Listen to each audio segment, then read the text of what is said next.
Welcome to the debate. Take a second and just look at the device you're listening to right now. Yeah, whether it's a phone, a laptop, a tablet. Right. It operates on a very, very specific principle. It takes an input, like a digital file, it processes that code, it stores it in memory, and then it retrieves it when you hit play. It's clean, it's efficient, and it works. And for the last, 60 years or so, psychology has essentially bet the house on the idea that your brain works exactly the same way. We call it information processing theory. It is a really seductive idea, isn't it? It's crisp, it's logical, and it gives us a very comforting map of the mind. But the question we are wrestling with today is whether that map actually fits the territory.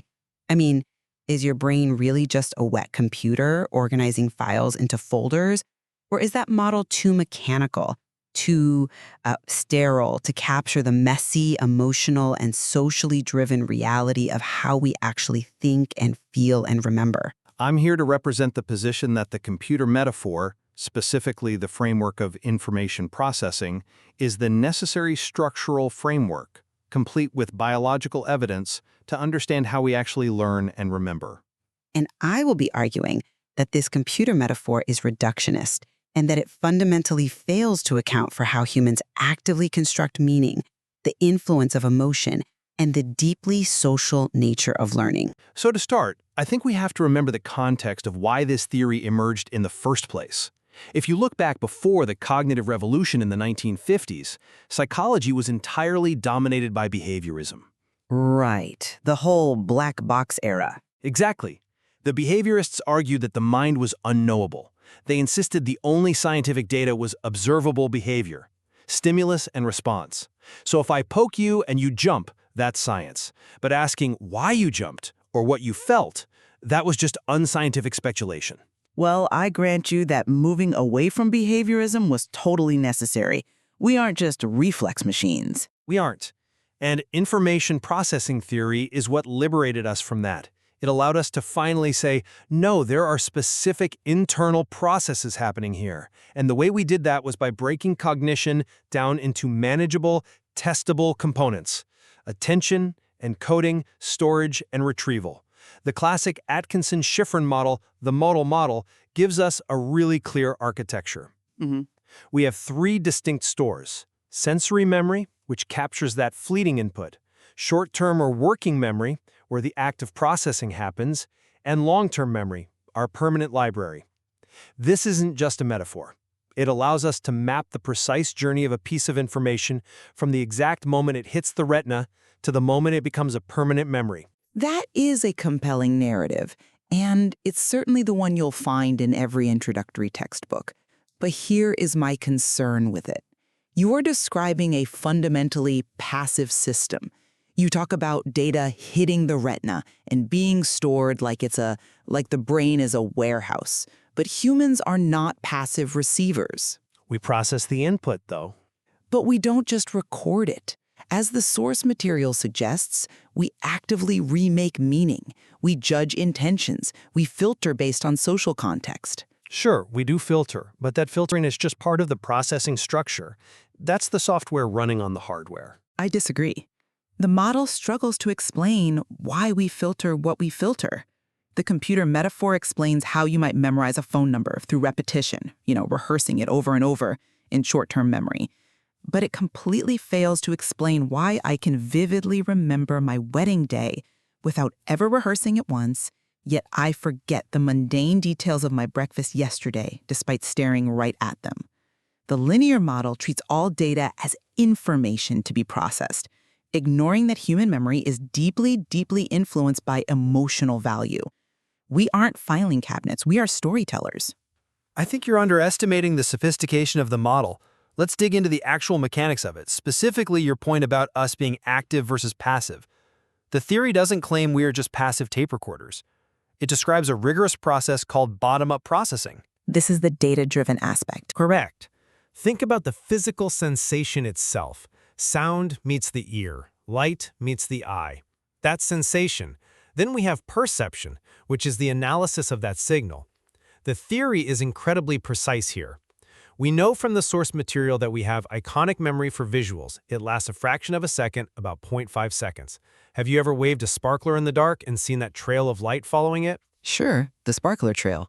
That is your iconic memory holding on to the visual input for a split second after the stimulus is actually gone. It's a buffer. And for audio, we have echoic memory, which lasts about 3 to 4 seconds. Which allows for that playback effect. Like when you ask someone what, and then you suddenly realize you actually heard what they said before they can even repeat it. Precisely. That is a hardware specification. That is a buffer, just like in a computer's RAM. We hold that sensory trace just long enough for pattern recognition to occur, where we match the physical form of a word to a stored representation in our mind. This proves that there is a mechanical, linear sequence: sensation, perception, pattern recognition. You can't just construct reality out of thin air. You are bound by these processing limitations.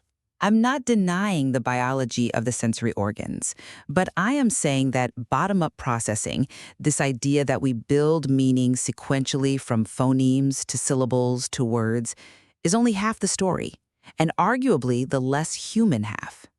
The counterargument, which creates a huge problem for the strict computer model, is top-down processing. Which the theory accounts for. It acknowledges it, but it doesn't integrate it well into the machine metaphor. Top-down processing means we use context to predict reality before the data is even fully processed. Look at the example from the source material regarding the word relatives. Ah, the speech perception study. Right. If a computer hears the sound relatives, it airs out. It analyzes the sound waves, hears the V, checks its dictionary and says, does not compute. But if a human hears the sentence, a lot of our relatives were there, we don't hear the error. We hear the word relatives. Because we access the lexicon in long-term memory to correct the input. But that's the point. We are knowledge-driven, not data-driven. We overruled the sensory data because of the context. We didn't process the input, we overrode it entirely. This suggests that perception isn't some linear assembly line. It's a negotiation between what we expect to see and what is actually there. The machine is guessing, often ignoring the actual input entirely if it fits a certain narrative. That's very uncomputer-like behavior. A computer accepts the code, a human argues with it. I see your point, but I would frame that not as a failure of the model, but as a feature of the central executive managing cognitive resources. And that actually brings me to the second core point of contention, the bottleneck. If we are just constructing reality however we see fit, why are we so strictly limited in how much we can process at once? You're referring to working memory capacity. Exactly. This is some of the strongest evidence for the structural view. Short-term or working memory has extremely rigid constraints. Without rehearsal, information vanishes in 20 to 30 seconds, and we have the famous magic number 7 plus or minus 2. We can only hold between 5 and 9 items in our head at once. Though we can hack that limit. We can, but only through a process defined by the theory itself, chunking. We can remember 1984 as one chunk, the year 1984, rather than 4 separate digits. But the fundamental limit is still there. If the mind were just a nebulous, constructive force, why can't we pay attention to 20 things at once? Why can't we listen to a podcast and read a complex article simultaneously without degradation? It's because we have a biological RAM limit. We have specific subsystems, the phonological store for sound, the visuospatial sketchpad for images, that get overloaded. That screams machine architecture. It suggests limitations, sure. But I'm not entirely convinced by that line of reasoning regarding the rigid boxes. You talk about rehearsal, looping information in short-term memory to get it into long-term memory. That's the classic linear view. But let's look at the reality of how people actually learn. Reading and listening aren't just transferring data from one box to another. They are active processes where the user selects what is relevant. But selecting relevance is a function of the central executive. Based on what, though? The model treats information as discrete objects, packets to be stored, but listeners are constantly guessing the intentions of the speaker. They are making highly subjective judgments about what constitutes a major piece of information versus a minor one. And here is the real kicker for the rehearsal loop theory. If memory relies on this looping in short-term memory, Why do we remember highly emotional or traumatic events instantly? You mean flashbulb memories? Exactly. There is no rehearsal. You don't witness a car crash and then stand on the sidewalk repeating car crash, car crash, car crash in your head to save the file. The emotion stamps it directly into long-term storage. The computer model has to do immense mental gymnastics to explain that, whereas a more complex emotion-based framework sees it as totally natural. The model ignores that we don't just store facts, we store significance. I disagree that the model ignores it. It simply places it in a different part of the processing architecture. And frankly, if we want to talk about stamping memories, we have to talk about the hardware. You can argue about metaphors and poetry all day, but I have the biology on my side. I figured we would get to the hippocampus eventually. You cannot discuss information processing without discussing the hippocampus. We know physically how a memory is formed. It is not a ghostly, abstract process. It is a biological circuit. We have the trisynaptic circuit. Walk us through the circuit then. It's a beautiful piece of biological engineering. Information comes in from the entorhinal cortex. It travels to the granule cells of the dentate gyrus via the perforant path. That's step one. Then it moves to the CA3 pyramidal neurons via the mossy fibers. And these fibers are incredible. One single mossy fiber can project to around 35 pyramidal cells. Then, via the Schaffer collaterals, it goes to the CA1 neurons and finally out to the subiculum. That is a very impressive list of anatomical terms. But what does that actually tell us about the nature of thought? It tells us thought is physical. It follows a track. We even have the concept of the hippocampal index. The hippocampus acts exactly like a computer index or a librarian. It doesn't store every detail of the memory itself. Rather, it retrieves and reactivates distributed parts of the cortex to reconstruct the memory. If you damage this specific hardware, if you have lesions in the hippocampus, you get anterograde amnesia. You physically cannot form new declarative memories. The machine is broken. That proves the input storage retrieval model is biologically grounded. That is a very strong argument for that specific type of memory. But have you considered what that circuit does not capture? You mentioned declarative memory. Facts, events, the capital of Poland. Yes, the hippocampus handles that. But the source material explicitly points out that non-declarative memory bypasses the system entirely. You mean implicit memory? Correct. Procedural memory. Riding a bike, playing the guitar, driving a car. These are supported by the basal ganglia, not the hippocampal circuit you just outlined. This is where the computer file system metaphor really starts to fray. If I learn to drive a manual car, I don't retrieve the file for how to shift gears every time I approach a stoplight. It becomes automatic. It operates unconsciously. But it just becomes an automated subroutine. Computers run background scripts all the time without displaying them on the main monitor. But it's fundamentally different from the file storage analogy. Implicit memory is muscle memory, it's conditioning. And then there's the emotional aspect we touched on. The amygdala, which drives the emotional valence of a memory, operates in conjunction with these systems, but it isn't part of that linear input-process-output flow in the same way. The information processing model is heavily biased toward explicit declarative memory because that happens to be the only type that behaves like a computer database. It really struggles to account for the vast amount of human learning that is unconscious, emotional, and embodied. I would argue that those are simply different types of processing, not a refutation of processing itself. But let's pivot to the practical application here, because ultimately we use these theories to teach, to learn, and to function in the real world. And information processing theory gives educators and individuals a blueprint that actually works. Doesn't? Or does it artificially limit them? It empowers them. It tells a teacher, first, you must gain attention. If the sensory input isn't attended to, it simply never becomes a memory. Second, you must encourage encoding. Don't just lecture. Have the students summarize the material in their own words to process it. Third, storage requires repetition. And finally, it warns us practically about the bottleneck. It highlights that multitasking is biologically impossible due to working memory limits. You cannot drive and text safely because the central executive cannot handle two complex tasks in the limited workspace.